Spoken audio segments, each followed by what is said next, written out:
This is the Turf Zone Podcast, your central information and news hub, bringing together professionals from turf associations across multiple states to share things to help you in your business. Brought to you in partnership with our friends at the New England Sports Turf Managers Association.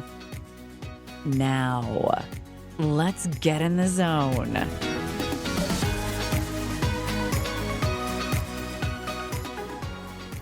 Welcome to the Turf Zone. In this episode, we feature an article titled Hiring for Talent by Neal Glatt, CSP ASM. Many leaders seek to hire people who fit their company culture, meaning they choose candidates who share their values, style, or goals. Their theory is that these teams will be more cohesive and aligned to enable performance of key business outcomes. Unfortunately for these leaders, the science shows exactly the opposite is true.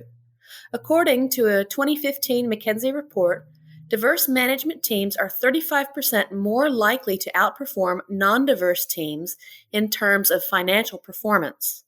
One of the reasons for this is that teams that disagree challenge each other to perform at their best. The desire for cohesiveness can, in fact, limit a team's ability to obtain performance. For managers who want to hire the best people, cultural fit may be undermining the entire hiring process. In fact, personality, behavioral, or cultural tests predict on-the-job performance only 20% of the time, while giving hiring managers a false sense of security. One way to know that hiring methods aren't working is to look at the employee turnover rate of an organization.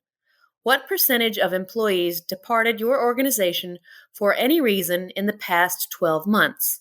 If the answer is 9.2% or higher, the average for all construction companies, then your hiring criteria must be reevaluated to outperform the competition.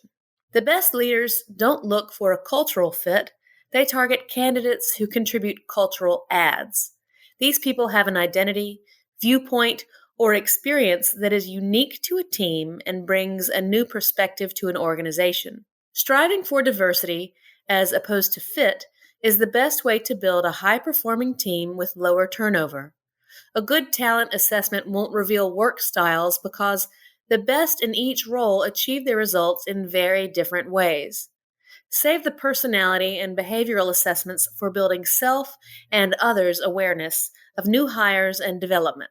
In the hiring process, an assessment of the entrepreneurial talent is what's needed to succeed. Finally, managers need to revisit how they interview and move to structured formats where each candidate is given the same questions and answers are scored against an objective guide.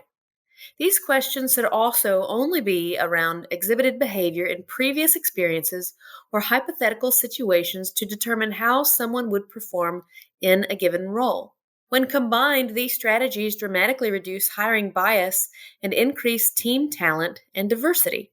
If you need more help revamping your hiring process to succeed, check out the courses on growthebench.com or contact us for one-on-one coaching. Neal Glatt is the managing partner of Grow the Bench, an online training platform for the green industry. Connect with Neal at www.nealglatt.com. For all resources associated with this article, check out our show notes. Don't miss an episode. Subscribe on Apple Podcasts, Spotify, or wherever you get your podcasts. You can also visit us at theturfzone.com. You've been listening to the Turf Zone. For more episodes of the Turf Zone, visit theturfzone.com and subscribe on Apple Podcast, Stitcher, or your favorite podcast app.